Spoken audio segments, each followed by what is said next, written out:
Assalamualaikum warahmatullahi wabarakatuh.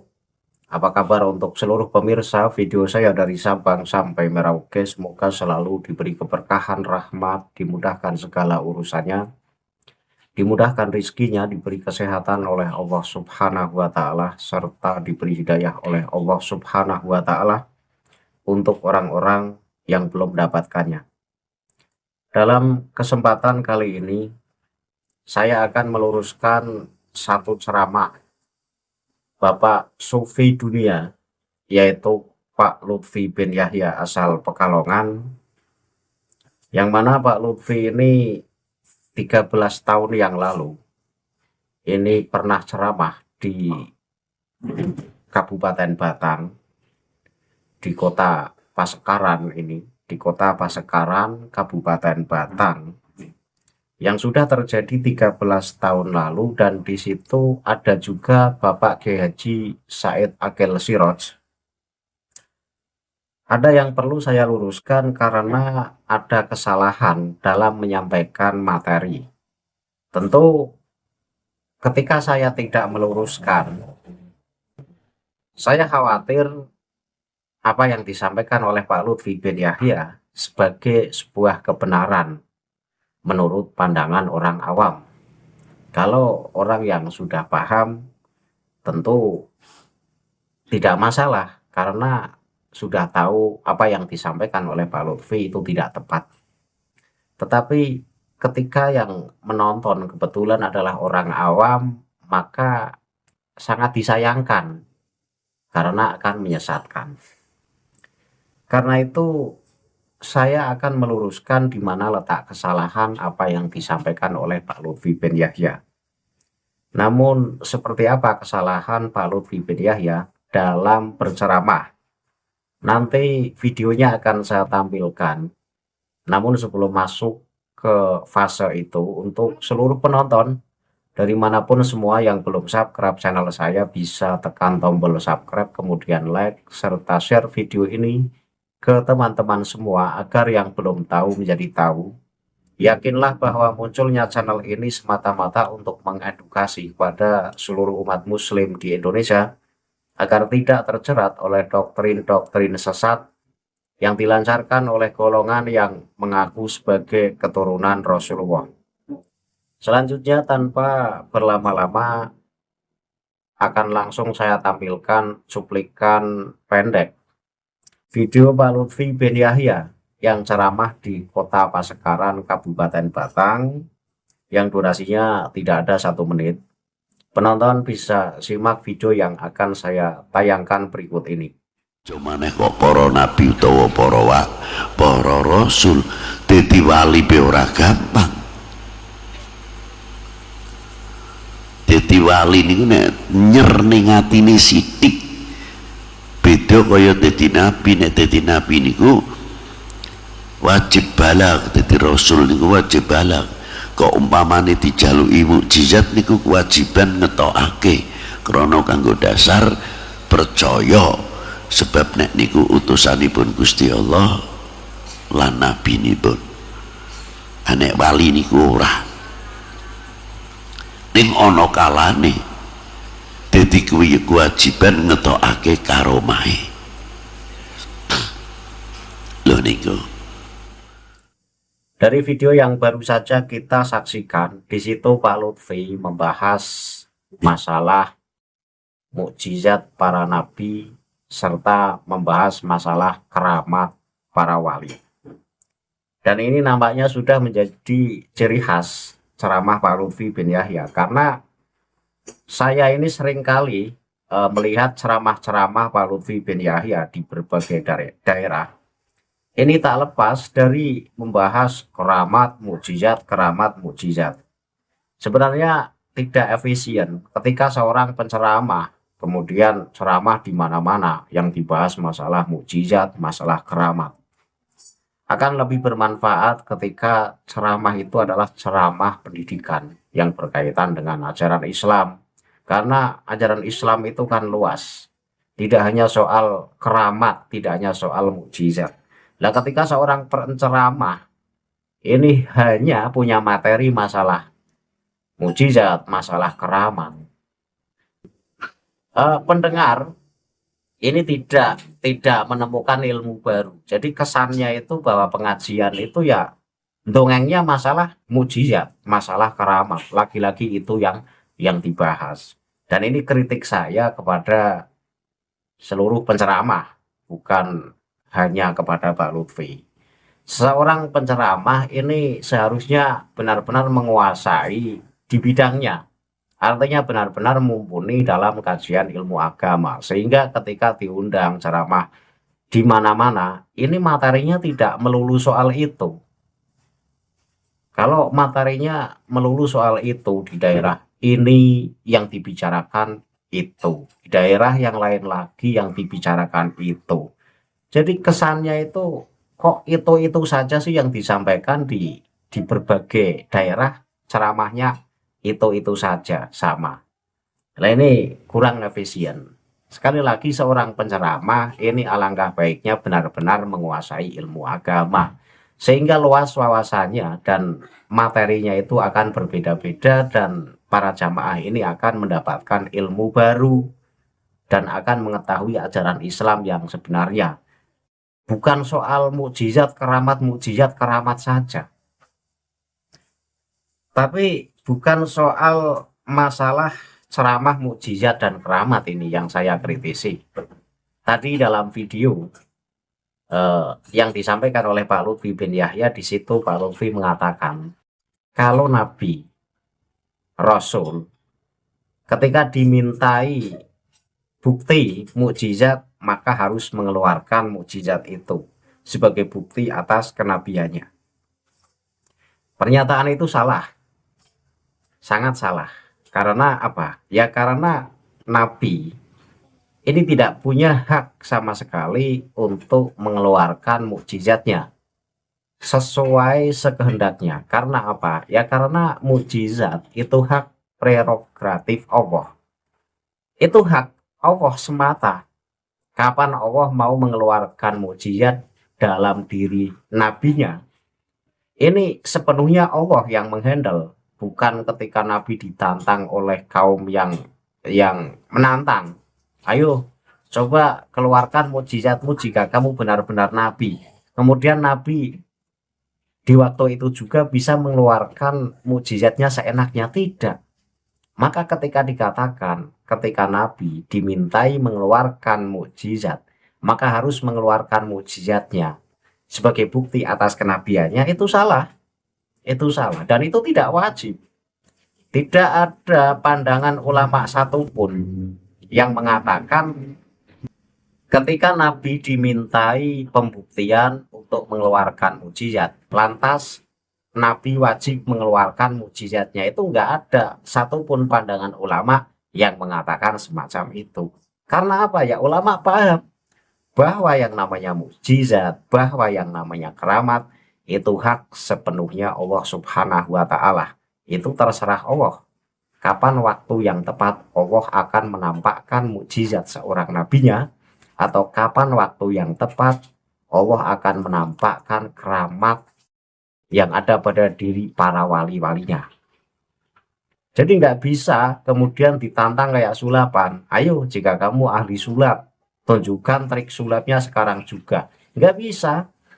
Atau dukunlah misalnya, ayo jika kamu sakti, maka keluarkan kanuraganmu misalnya. Ini nggak bisa karena mukjizat dan keramat itu betul-betul kejadian luar biasa yang Allah 100% yang menampakkan. Itu hak Allah, bukan hak Nabi atau hak wali.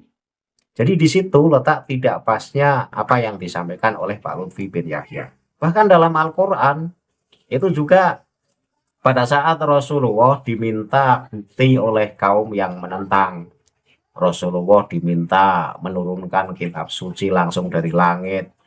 Kemudian Rasulullah diminta permintaan-permintaan yang aneh oleh orang kafir, maka Rasulullah diperintah oleh Allah agar Rasulullah itu berkata bahwa saya itu ya manusia biasa seperti kalian semua.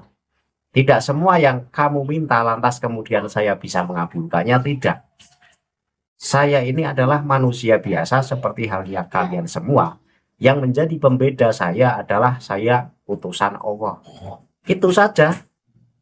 Maka sekali lagi ketika Pak Lutfi menyampaikan materi ceramah yang mengatakan bahwa seorang nabi atau rasul ketika dimintai mukjizat untuk mengeluarkan mukjizat, maka nabi atau rasul itu harus mengeluarkan mukjizatnya sebagai pembuktian atas kenabiannya. Itu tidak bisa dibenarkan.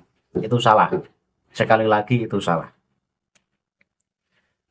Yang wajib itu gini, yang wajib adalah seorang nabi ini harus atau wajib mengakui kenabiannya dan menyampaikan kenabian kepada publik. Seorang nabi harus menyampaikan bahwa dirinya nabi kepada publik, karena nabi itu utusan Allah dan membawa risalah Allah, sehingga wajib mengaku bahwa dirinya adalah nabi, bukan wajib mengeluarkan mukjizatnya, tidak. Dan berbeda dengan wali ini tidak ada keharusan mengaku dirinya wali. Bahkan yang sering terjadi wali ya sembunyi, karena tidak ada tuntutan seperti nabi. Kalau nabi itu memang diutus untuk menyampaikan risalahnya Allah.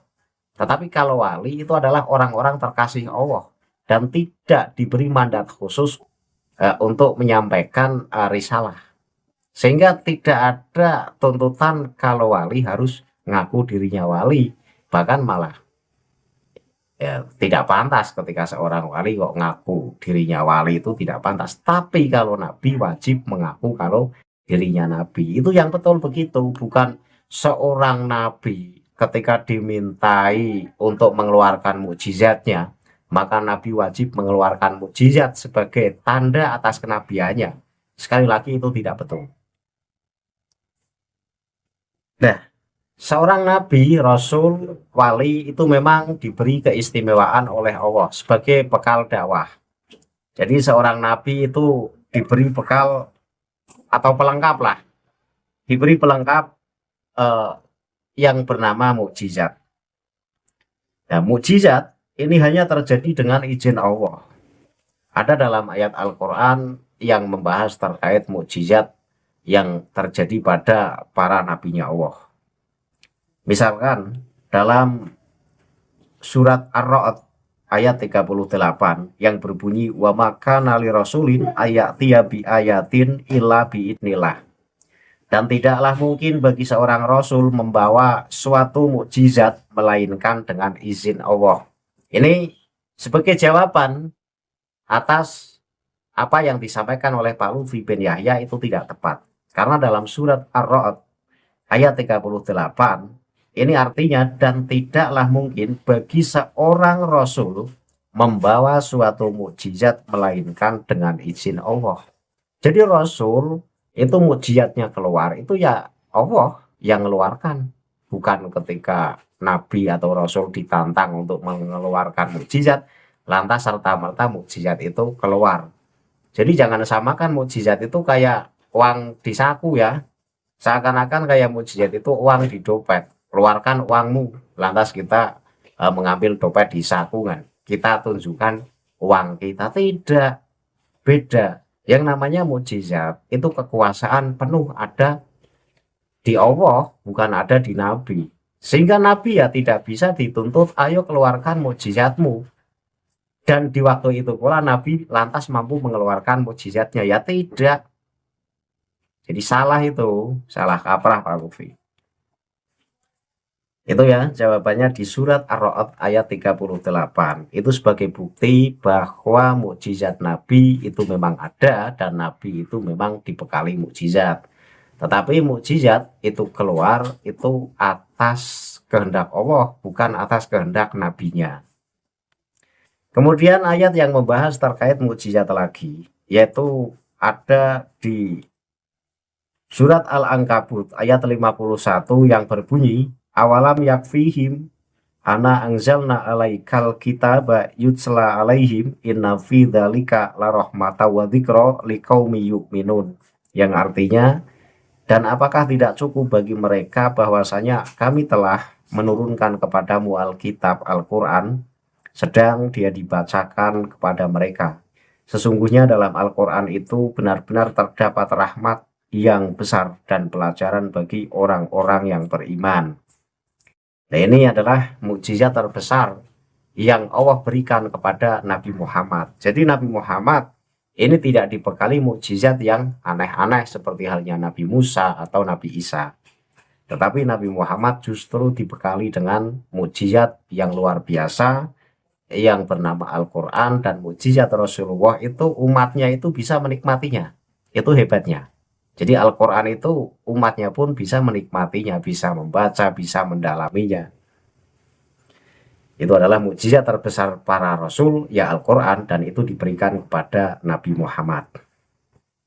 Kemudian ayat lain yang membahas terkait mukjizat juga ada dalam surat Al-Isra ayat 59 yang berbunyi wama mana'ana anursila bil ayati illa angkadzaba bihal awalun, yang artinya dan tidak ada yang menghalangi kami untuk mengirimkan mukjizat-mukjizat, melainkan karena mukjizat-mukjizat itu telah didustakan oleh orang-orang dahulu. Ini sebagai bukti bahwa tidak selalu Allah itu mengeluarkan mukjizat yang ada untuk para nabi atau rasulnya. Di setiap kali nabi atau rasul itu ditantang oleh kaum yang mendustakannya untuk mengeluarkan mukjizat. Ini jadi surat Al-Isra ayat 59 ini sebagai penguat bahwa mukjizat ini hak sepenuhnya ada di kekuasaan Allah, bukan di kekuasaan Nabi. Dan satu mukjizat Nabi Musa seperti yang tertulis dalam surat Al-A'raf ayat 107 sampai ayat 108 yang berbunyi fa'alqa asahu fa'idha hiya subhanun mubin wa naza'a yadahu fa'idha hiya baydha'u lin-nadhirin. Maka Musa menjatuhkan tongkatnya, lalu seketika itu juga tongkat itu menjadi ular yang sebenarnya. Dan ia mengeluarkan tangannya, maka tiba-tiba tangan itu menjadi putih atau bersinar bagi orang-orang yang melihatnya. Jadi Nabi Musa pada saat menjatuhkan tongkat yang kemudian tongkat itu berubah menjadi ular, itu bukan semata-mata kehendak Nabi Musa, tetapi atas perintah Allah. Nabi Musa diperintah oleh Allah untuk menjatuhkan tongkatnya yang kemudian tongkat itu berubah menjadi ular. Bukan kekuasaannya ada di Nabi Musanya, tapi di Allahnya. Terbukti bahwa pada saat Nabi Musa ini ditantang oleh para penyihir, orang-orang kafir, ini Nabi Musa kebingungan. Sehingga memohon kepada Allah harus dengan apa cara melawan mereka. Maka Allah memerintahkan agar Nabi Musa menjatuhkan tongkatnya. Sehingga tongkat Nabi Musa yang berubah wujud menjadi ular yang super besar, ini mencaploki ular-ular hasil bikinan dari para penyihir. Itu ya Pak Lutfi, jadi tidak wajib seorang nabi ketika dimintai mengeluarkan mukjizat, kemudian harus mengeluarkan mukjizatnya sebagai bukti atas kenabiannya, itu tidaklah betul. Karena mukjizat bukan ada di hak Nabi, tetapi itu adalah hak sepenuhnya ada di kekuasaan Allah. Kemudian soal mukjizat, ayat yang membahas masalah mukjizat ini ada juga dalam surat Ali Imran ayat 49, ini berkaitan dengan mukjizat Nabi Isa. Ani akhluqu lakum minatini kahayati thairi fa'anfuku fihi fayakunu thairan biidznillah wa ubri'ul akmaha wal abrasa wa uhil mauta biidznillah. Aku membuat untuk kamu dari tanah berbentuk burung, kemudian aku meniupnya, maka ia menjadi seekor burung dengan izin Allah. Dan aku menyembuhkan orang yang buta sejak dari lahirnya, dan orang yang berpenyakit sopak, dan aku menghidupkan orang mati dengan izin Allah. Jadi mukjizat Nabi Isa ini bisa membuat burung dari tanah, kemudian burung itu hidup, terbang. Kemudian Nabi Isa ini juga mampu menghidupkan orang yang sudah mati. Nah di situ dalam ayat ini biidznillah, atas izin Allah. Jadi kalau sudah ada kata atas izin Allah, itu berarti hak sepenuhnya ada di kekuasaan Allah. Kapan waktunya Allah menampakkan mukjizat pada para rasulnya, ya terserah Allah, bukan terserah nabinya. Jadi tidak bisa ketika nabi atau rasul ditantang, keluarkanlah mukjizatmu jika kamu benar-benar nabi. Lantas nabi seketika itu bisa mengeluarkan mukjizatnya. Tidak begitu. Kalau itu ya namanya pesulap atau dukun, ditantang, kemudian diterima tantangannya dan dibuktikan. Tidak, nabi ya tidak begitu. Nah, poin penting dari ayat-ayat yang saya bacakan tadi adalah bahwa dalam ayat-ayat di atas, frasa biidnillah, dengan izin Allah, ini selalu menyertai penyebutan mukjizat. Hal ini memperkuat jawaban sebelumnya bahwa mukjizat bukan kewajiban Nabi untuk mengadakannya, melainkan hak prerogatif Allah untuk menunjukkannya sebagai bukti kebenaran dakwah. Itu saja. Jadi mukjizat para nabi atau keramat para wali itu adalah sebagai pelengkap, bekal untuk tameng, untuk jaga-jaga dalam rangka berdakwah. Dan yang mengeluarkan mukjizat atau keramat ini sepenuhnya Allah, bukan nabi atau para wali. Maka baik nabi atau wali tidak bisa kemudian ditantang-tantang, ayo keluarkan mukjizatmu, ayo keluarkan keramatmu. Maka seketika itu pula nabi atau wali lantas mampu mengeluarkan baik mukjizat atau keramatnya. Tidak. Jika Allah mengabulkan, menghendaki, ya keluar. Tapi jika Allah tidak menghendaki, ya tidak keluar. Karena itu bukan kekuasaan nabi atau wali, tetapi itu kekuasaan Allah semata.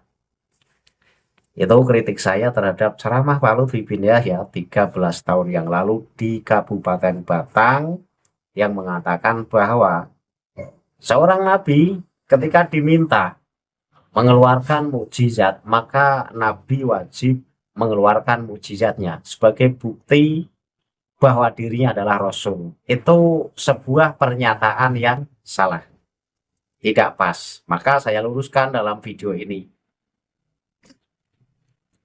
Itu saja yang bisa saya sampaikan. Semoga video pelurusan ini menjadikan penonton yang pernah menonton video Pak Lutfi tersebut akan menjadi paham bahwa tidak seperti yang disampaikan Pak Lutfi yang benar.